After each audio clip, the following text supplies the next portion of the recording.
আপনারা জানেন হাইকোর্ট বিজ্ঞ আদালতে রায় হয়েছে যে লায়লা আমার সাথে থাকবে, তাই না মুজি? হ্যাঁ। আগামীকাল 12ই আগস্ট আবারও মেজমে লায়লার হেফাজতি মামলার শুনানি।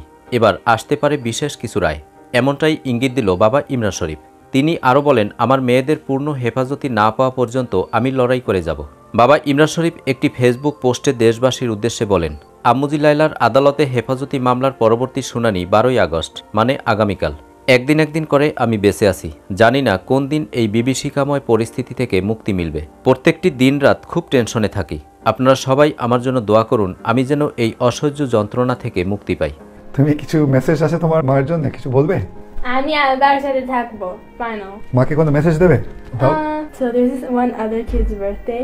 আরেকটা বাচ্চার জন্মদিন ছিল। She got him a gift, but she didn't get me a gift. সেই বাচ্চাকে উনি গিফট কিনে দিয়েছেন, তবে আমাকে লায়লাকে কিনে দেয়। দর্শক, কেমন লাগলো আজকের আপডেট পেয়ে অবশ্যই কমেন্ট করে জানিয়ে দিন। আর ভিডিওটি যদি ভালো লাগে তাহলে আমাদের চ্যানেলটি সাবস্ক্রাইব করে আমাদের পাশে থাকুন। ধন্যবাদ।